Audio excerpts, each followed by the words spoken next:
Today we're learning about trigonometry. We're going to get into the basics of it. So this is 7.5 Intro to Trigonometry. Our essential question for today is how can I use trigonometry to find sides of right triangles? So first off, we need to know what in the world does trigonometry mean? Well, it's from the Greek language and it means triangle measure. Okay? So we're again looking at triangles, making sure we understand how they work. But our real thing we're looking into is the trigonometric ratio, where that's our big thing, ratios. We've been working on it all of this unit. So the ratio of the lengths of two sides of a right triangle is the ratios we're going to be looking at today. Okay? So again, trigonometric ratio is our key thing, and we're going to be learning a nice little anagram about it and making sure we understand. So our big anagram is SOHCAHTOA. So SOHCAHTOA is what you're going to have to understand. So is the version of sine, which means opposite over hypotenuse. And what we're talking about is this lovely triangle over here. So we're stating for angle A, I wanted to do sine, I needed to do opposite of that angle to the hypotenuse, okay? So remember, hypotenuse is always the longest length of a triangle, and it is across from that 90 degree. So sine again is opposite over hypotenuse. If we're still looking at that same angle of A, C is cosine, which means adjacent. So the thing that is adjacent to the angle we're looking at over our hypotenuse, which is again that longest length. So cosine says I have to look at my adjacent over my hypotenuse. Our last trigonometric ratio is T, tangent, and it is TOA. So TOA, looking at angle A again, says opposite O of A adjacent. So TOA is opposite over adjacent. So that's when we're specifically looking at a single angle, and it's asking us to look at a picture of a triangle. Okay? So SOHCAHTOA. Sine, cosine, and tangent are what we are looking at while we are looking at a triangle that will have an opposite, adjacent, and a hypotenuse. So hypotenuse never changes. But if we look at potentially angle B, the opposite and adjacent sides would change. So if we were looking at angle B instead of angle A, if we wanted to do sine, we would have to say opposite over adjacent because it's now touching this other angle. Please make sure to remember that.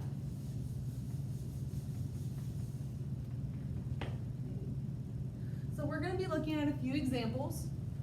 This first example, we have a 14, a 50, and a 48. And it wants us to find sine, cosine, and tangent of angle D. Okay. So looking at angle D, we need to remember what sine means. It means so. So we need to find the opposite over the hypotenuse. So looking at angle D, the opposite side of angle D is 14. So we have 14 over our hypotenuse. Here's my 90 degree angle. We go across and we see it is 50. So we have 14 over 50 for sine. So understanding again, remembering ratios, ratios must be simplified completely. So what I'm going to do is I'm going to simplify by dividing both by 2 because it's even. And I'm going to see that it is 7 over 25. So 7 over 25. 7 over 25 cannot be reduced anymore, so we move on. So we're now going to be looking at cosine of angle D. That is in our SOHCAHTOA. So we need to find adjacent over hypotenuse. So looking at angle D, what is adjacent to it is this 48. So we say 48, and our hypotenuse is still the same, so 50. So 48 over 50 is our cosine of angle D. Once again, they're both even, so I'm going to divide by 2, and we're going to see that it becomes 24 over 25. Please make sure to reduce your ratios. All right, our last one for angle D is TOA. So we need to find the opposite of angle D, so 14, over the adjacent, which is 48. Since these are both even, I can simplify these down to be 7 over 24. So you have found sine, cosine, and tangent ratios of a right triangle for angle D. You are now going to do it for angle E. So again, it's that changing of the opposite and adjacent.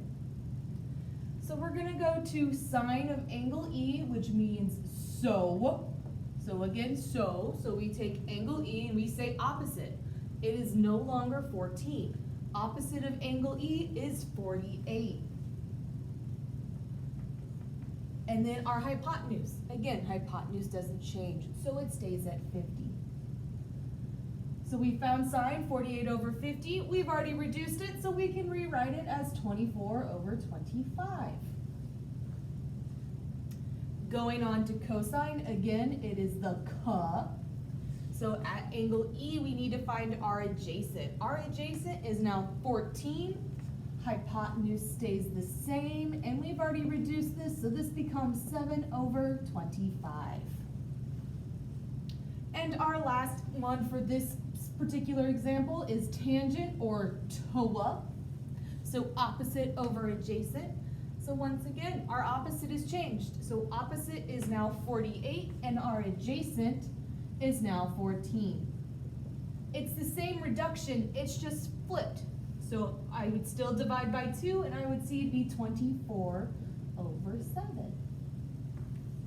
So see, this is just a lot of ratios again, but we're noticing it for specifically right triangles, and we're using sine, cosine, and tangent, which are very, very important when we move on.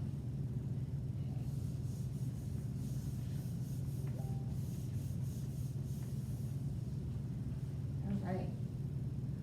Our next example. We have a 5, 3, and a 4, and we need to find sine, cosine, tangent of angle A and angle B. So we're going to start with angle A. Looking at angle A, we want to do sine, which is again so. So the opposite of angle A is 3. And the hypotenuse, which is across from the 90 degree, is 5. So we know that one's our hypotenuse, flat out. So it's 5. Woo! 3 fifths. No reduction is needed because 3 over 5 is as simplified as possible. So we're going to move on to cosine, which is CA, and we're going to look at what is adjacent to angle A, which is 4, over our hypotenuse, which is 5. No simplification is needed. Moving on to tangent, TOA. So opposite is 3, and adjacent is 4. Now we start to see. If you feel confident enough, go ahead and move on to the next couple examples. See if you can figure them out on your own. So example 2 over here, we're now looking at angle B. Our hypotenuse doesn't change, but opposite and adjacent do. So we're looking at sine again, which is our so. So opposite of angle B is now 4, but our hypotenuse stays the same at 5. Going on to cosine, we have our CA, adjacent over hypotenuse. Looking at angle B, our adjacent one is 3. So we have 3 over 5. And last but not least, our tangent of TOA. We need opposite of angle B for 4 and adjacent to be 3. Okay. We're just setting up ratios. So I would like you now to go to your next page of notes, and it says your turn. So on your turn, you're going to do these by yourselves. See if you can find specific values. So go ahead and pause this for just a moment. See if you can do them on your own. I will still do these so that way you can make sure you are correct. Okay. Continuing. We need to find the value of each trigonometric ratio. We're going to express your answer as a fraction in lowest terms. So that's what we've been doing this whole time with ratios. So our first one, sine C, says we have to look for angle C. So here's our sine of C. And we need to remember what sine is. And again, it is opposite over hypotenuse. Our So if we need to look for opposite, the opposite of C is 21. So this is our opposite. Our hypotenuse is always across from the 90-degree angle. So we have 21 over 29. You have found sine of C, 21 over 29. I cannot reduce 21 over 29 to any further problems, so we're going to move on to number 2. This one is also sine. So our So, which is opposite over hypotenuse. I find my angle C that I am looking at. The opposite of angle C is 30. My hypotenuse is the opposite of 90 degree, which is 50. So we have 30 over 50, which can be reduced down if you divide by 10 from each to 3/5. So again, this is the sine process, our So. Moving on, we have our cosine. And remember, cosine is R-C-A-H, which means adjacent over hypotenuse. Okay? So this one says cosine of C, so I find my angle C and I look for adjacent over hypotenuse. Adjacent here is 36, so we say 36 over our hypotenuse across from the 90, which is 39. So these are both divisible by 3, so you can divide by 3, and you're going to see that it is 12 over 13. There you go. That's all you have to do for that one. On number 4, cosine of C, again, so it's adjacent over hypotenuse. We look for our angle C. It is right here. We look at our adjacent of 8.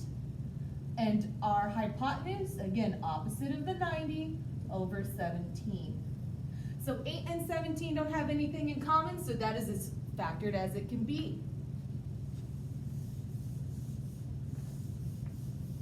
And our last 2 real quick examples over reminding you what is going on are tangent. So tangent is our TOA, so T-O-A. So when we see tangent, we need to look at opposite over adjacent. So looking at this one, tangent of A. Angle A is here. So opposite of angle A is our 12. So we have 12. And then adjacent to angle A is our 35. So we get 12 over 35. There is nothing more I can do here.